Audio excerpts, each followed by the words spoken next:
for some reason, decided to scrub me in this. We should get into a mood. She would scrub me down in this wash tub and call me a murderer. And that went on from time to time until I was 5.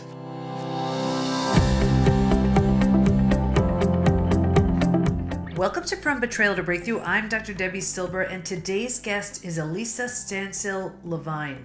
Nature, Elisa's lifelong ally, provided her solace when she faced secret abuse beginning at 2 years old, teen pregnancy, her baby's stillbirth, and a mystical near-death experience shaped her character. Following the death of her fiancé and business failure, she relied on drugs to mask her pain. Reconnecting with her essential self, her own innocence, allowed her to transform her trauma into a wildly successful career. When you have zero reference for what safety looks like, life can be very confusing. How do you untangle it so you can build a sense of safety and security? You're about to find out as you listen to this conversation I'm having with Elisa Stancil Levine. Here we go.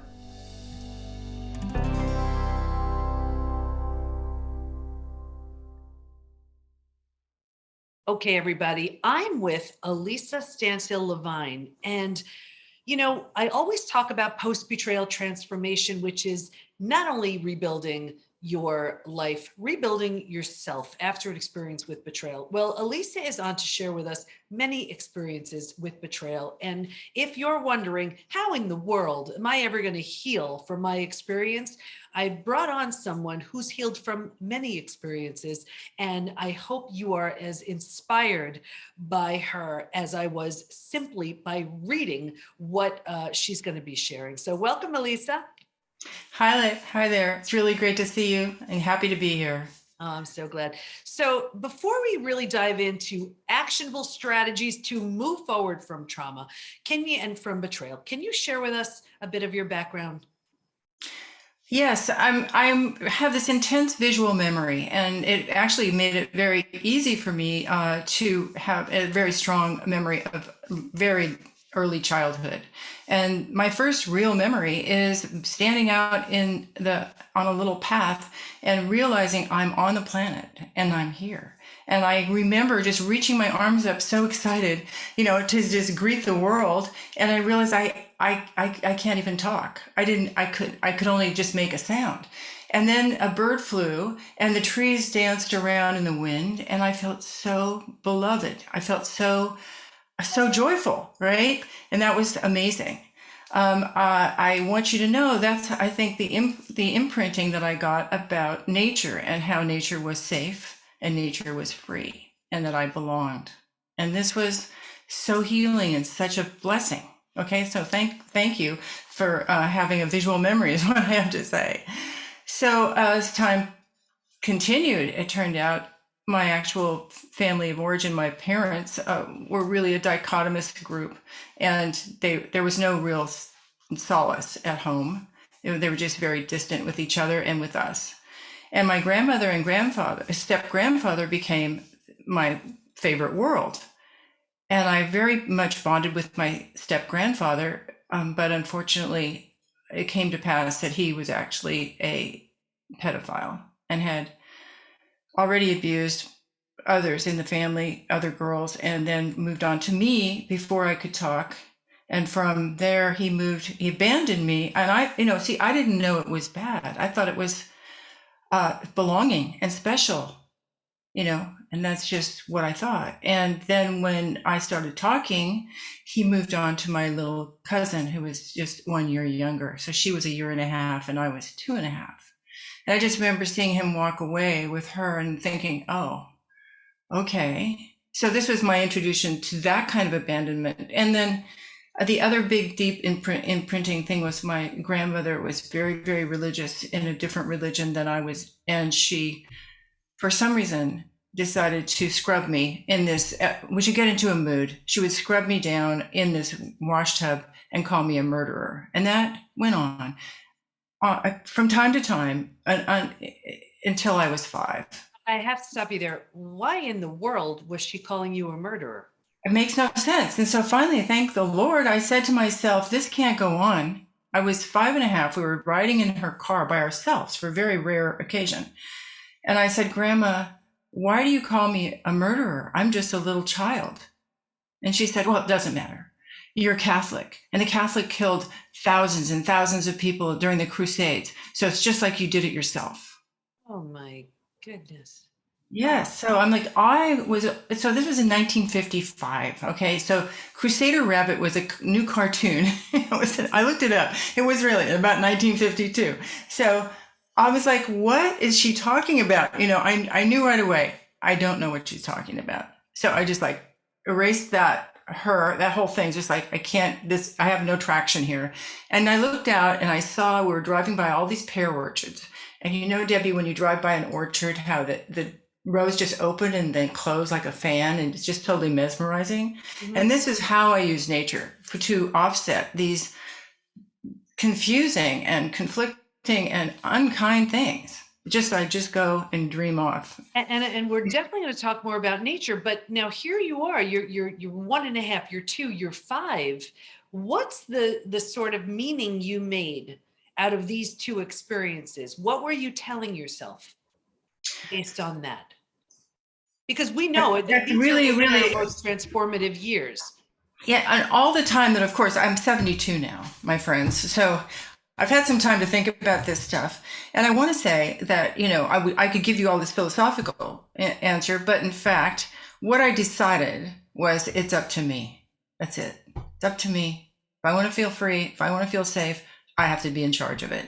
These other people, and I really, really, unfortunately, this is where I say there's unintended consequences to how you form your belief system as a little child. So the unintended consequence was people, not so much, nature, everything. So I designed my life around, making my way with what I knew was safe and free.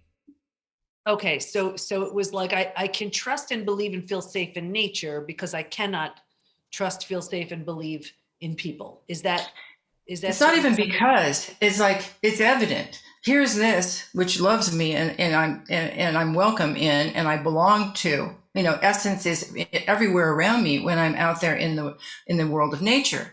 Right. And then when I'm with humans, essence is it's a mystery. I have no access. So okay. Yeah. So here's this big mystery and coming from some I guess these people who you trusted and believed in, who are telling you some things that are not empowering in the least, or doing things that are helping your self-esteem or whatever. What did it lead to? So here you were. So take us from 5 and take us forward a little bit. Terrified that I might be a murderer, I have to tell you, truthfully. And keep in mind, as a Catholic for the first 16 years of my life, because of my mother's religion, hearing the priest and all these people say that there was original sin, we were born a sinner. And, the only thing you got to say in church is, Lord, I am not worthy that you should come in under my roof. Say but the word and my soul shall be healed. Okay, that was the only English. It was all Latin other than that. Okay, way back in the day.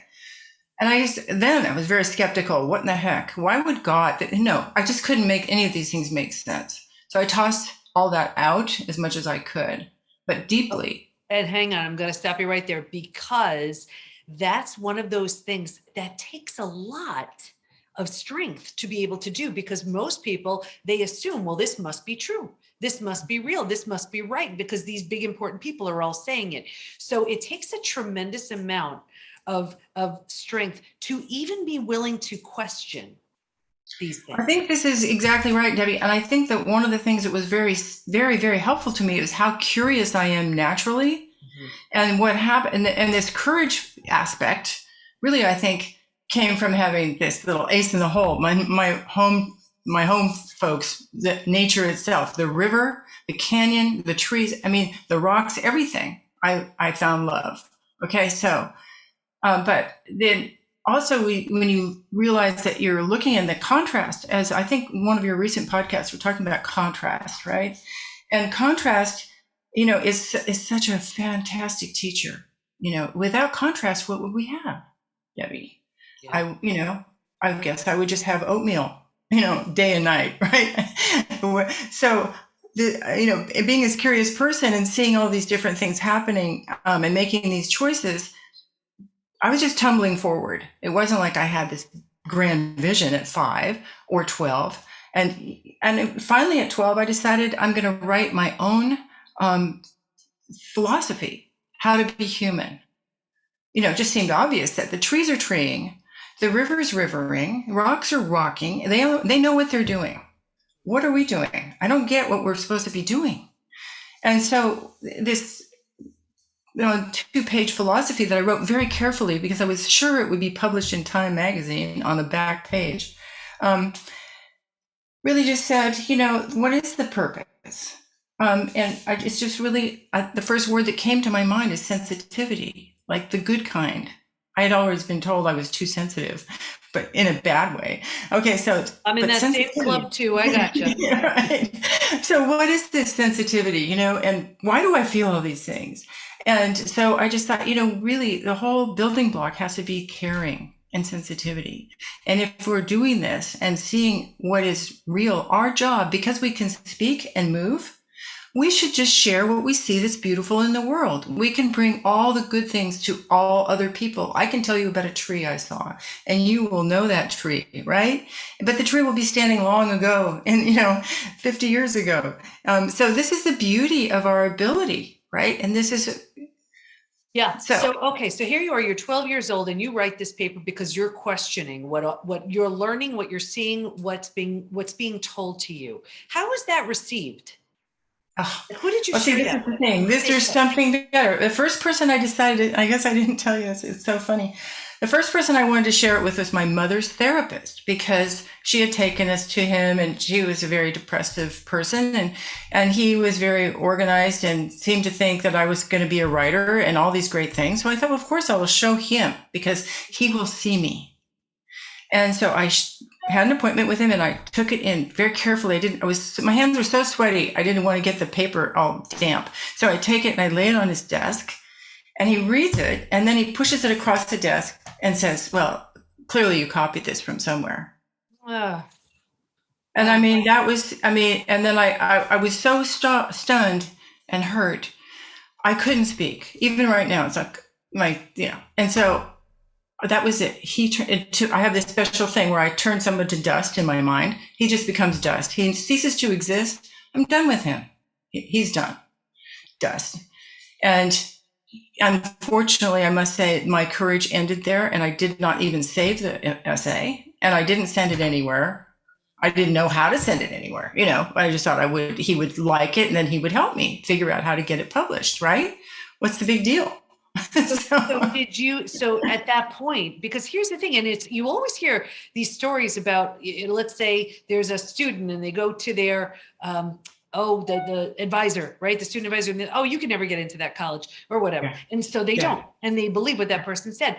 And it sounds like here, your process of sort of turning someone into dust. Were you doing that so that what they said or didn't hold any value to you, or that was I want him to just become he just crumbled to nothing, like a little pile of dust, and then I could look again. So I looked again, and I said, wow, there's this woman, this famous nun who's getting all kinds of energy, Sister Mary Carita. She was an anti-war activist, and she was and I thought, well, I could go. I need to get away from my little town, which I call a cross between American Graffiti and Deliverance. I need to get away from this little town. I'll go nowhere here. Maybe I can go to the school where this nun is. Well, I found this boarding school that was just south of San Francisco, and we lived in Northern California. And I showed it to my mother, and she was thrilled. She thought this would be great. We went to tour it. My dad made a big deal out of it. Everything seemed to be like great. I loved everything about it. And they had a big program for art. That particular nun did not work, was not there, but they still had a big program for art and perfect literature. So why not go there? Well, during the summer, after I got accepted and everything, they had a regime change without letting anyone know. And the new Sister Marie Damien wanted everyone to wear white gloves and have silent retreat and study religion. And this is, I land there. I look around. I see that the art studio is locked up. All the bikes that you could ride, all the tires are deflated. And I'm thinking, what's happening? You know?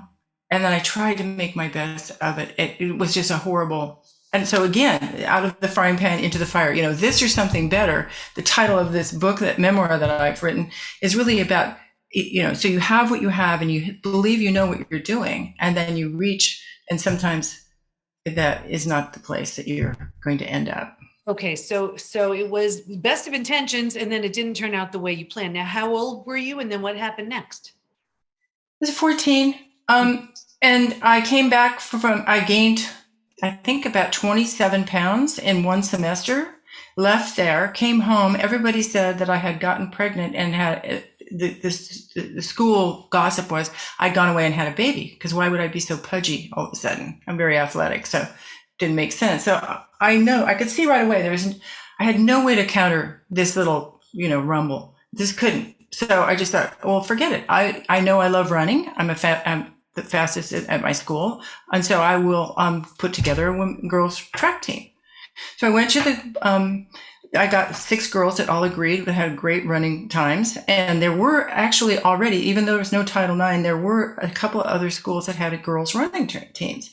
So I wanted to run cross country, and distance running. So I went to the principal and I told him what I wanted to do. And he said, well, give me a little time and we'll get back together. So a week later, he calls me back in and he said, here's what we're going to do. You're going to love this.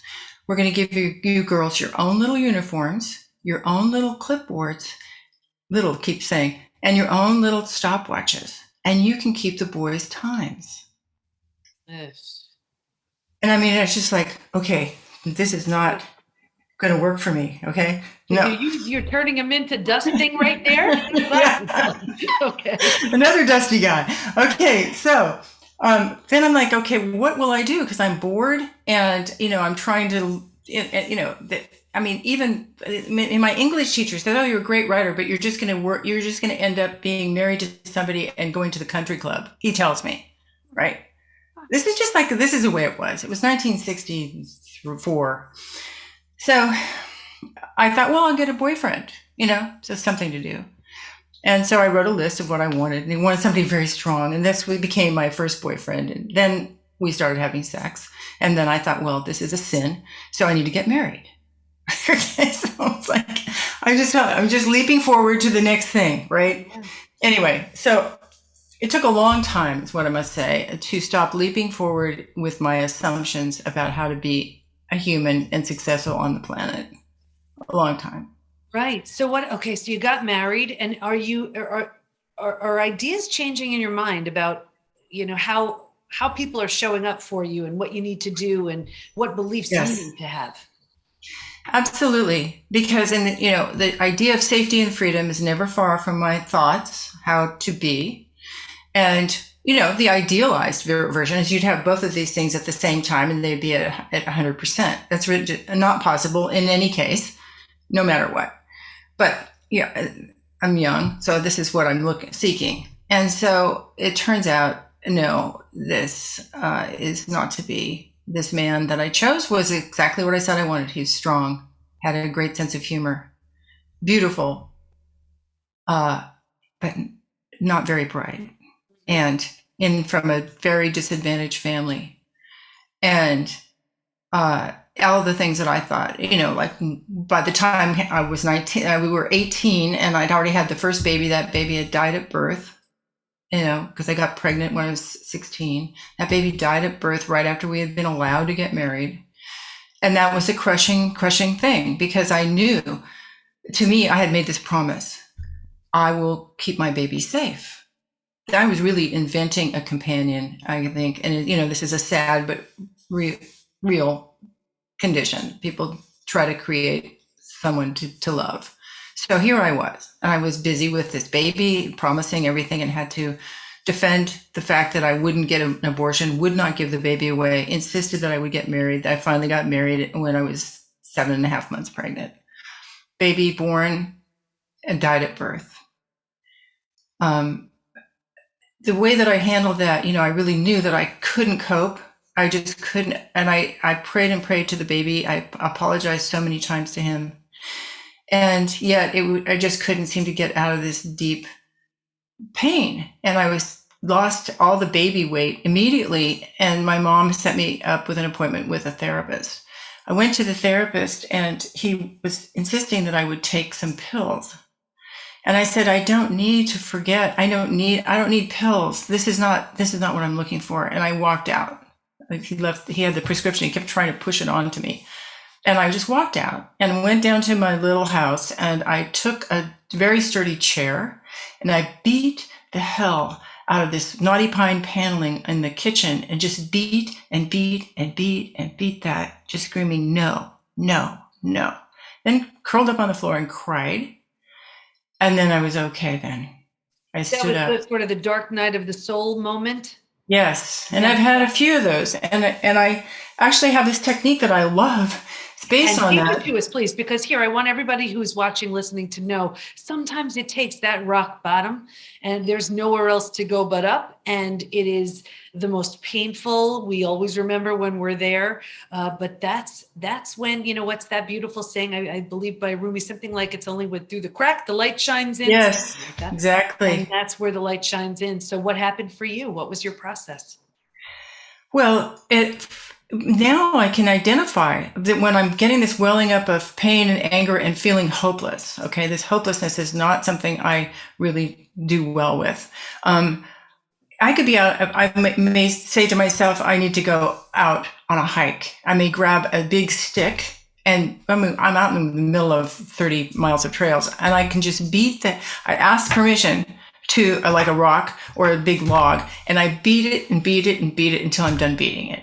Or at my studio, I would, when I was totally frustrated, maybe with a client, or a contractor that I just cannot get. I mean, I really can see that rage is getting in my way and it's not going to help. It's not really appropriate. So I need to get it vented out. So in my studio, I had these big boxes and I'd say like maybe once every 2 years or 3 years, I might take a big pole, like a curtain pole, and I beat this cardboard box all around the place. I chase it. I beat it around until it's flat. Okay, done with that. Yeah, now I'm done. Okay, there. Now I can see, oh, well, it's just a guy, there's not really, it's not such a weighted thing, right? So that's your process to get to that place of clarity and understanding. Yeah. Yes. So then what do you see so clearly now based on this intense road you've traveled? Like, what is it that you see where you're like, you know what, that younger version of me, had to go through those things or needed to experience that. And what is it now that's so obvious to you? I am so glad I lived this long is what I'm so here to say. Had I not, I would not have had the chance to realize that I really, over time, invisible armor began to form, starting at 2 and on from there. And it just was an invisible weight of shame that was semi-excavated, the different things that are just layered on you. And in fact, it just prevented me from investigating how I could learn to trust human nature. That's my next 20 years, okay? I hope I live to 92 because it's going to take some time. It's not just a simple, easy thing. I can have my affirmations. I can have my little, stick that I beat a rock with. I can have these things, but still it takes a lot of courage, and a lot of peace to put together a way to look, like you said, it's the crack. I have to look at the crack and see the essence, the deep well of joy that's within all of us. That's where I need to go. And you know what's so consistent in every chapter, of your story that you shared, there's this courage, there's this resolve. And I really hope everybody watching, listening is hearing that, because that's how we grow. That's where confidence comes from. It comes from, here's this really painful thing showing up. Face it, feel it, heal it. I say that within the PBT Institute all the time. These things aren't there to derail us. They're there to show us how strong we are. How do we know? By doing something with it. And it sounds like you had, unfortunately, many opportunities to show how courageous you were and you are, and this resolve just keeps showing up. Let's talk about nature. I want to talk about that a little bit, because it sounds like that was a powerful tool for you to help you heal. Was it just the idea of being in nature? What was it that nature was doing for you? I have something I can read. It might be quick and maybe better. So my childhood was fraught with uncomfortable encounters with humans. In nature, I felt safe and free.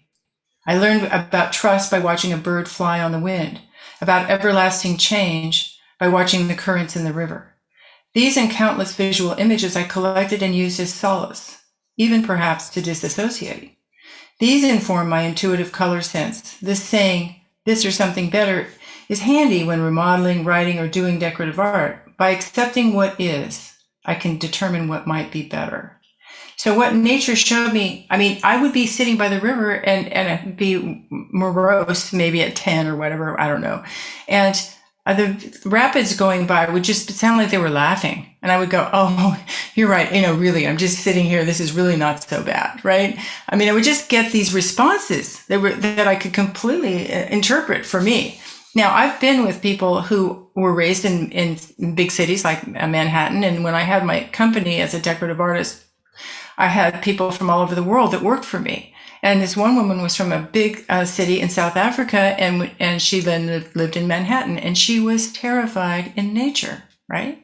This is the thing. This is, again, the contrast. So the idea of nature being safe was completely foreign to her. And I can understand why some of the people some of your listeners might not be all keyed into nature. It's not like it's the answer for everyone. But it's still, just one flower is nature, and you're, seeing something tender and willing to show its whole self, like one blossom, it's so fulfilling to me. It's so healing, so to me, I just see truth in nature. That's so beautiful. And the big takeaway here is truly nature is so helpful, so healing, and so representative of truth.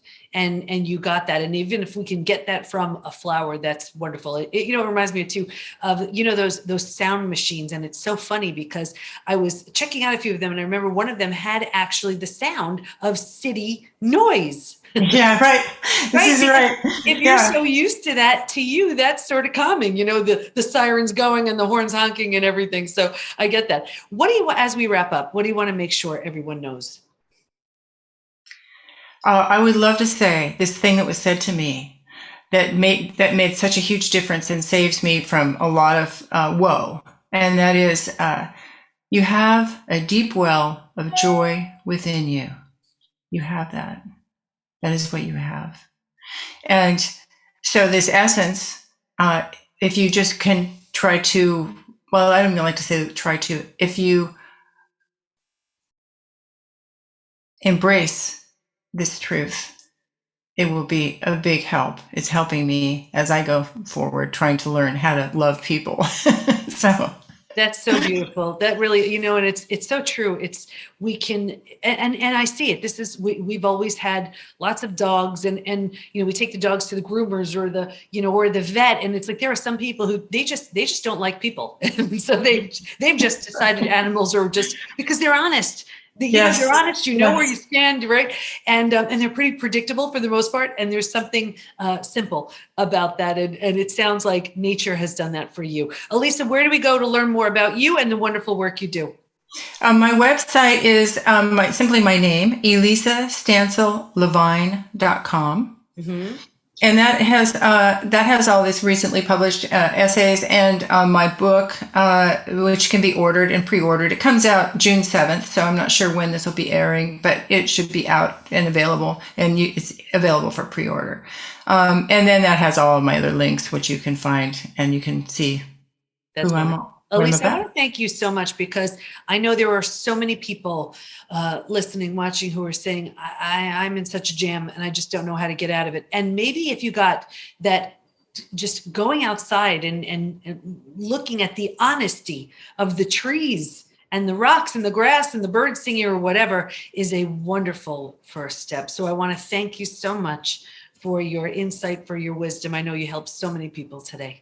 Thank you, Debbie. Thank you so much.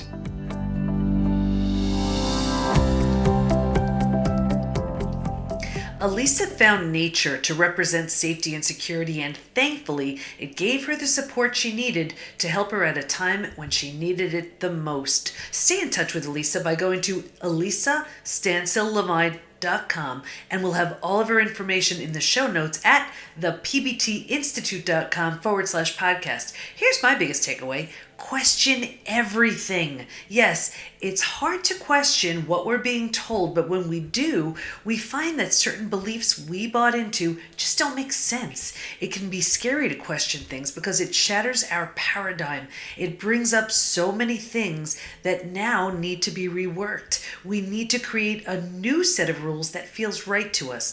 All of this is hard, but keep in mind that just because you were taught or told something doesn't make it true, doesn't make it right, and if it doesn't serve you, you don't need to keep it in place. Question everything, and you may just learn that it's time for a new set of ideas and beliefs that serve you so much better. Of course, all of these limiting beliefs also create symptoms, illness, conditions, even disease. Find out what's lingering by taking the post-betrayal syndrome quiz, which you can find at the PBT, as in post-betrayal transformation, thepbtinstitute.com/quiz. Can't wait to be with you next time, and here's to your breakthrough.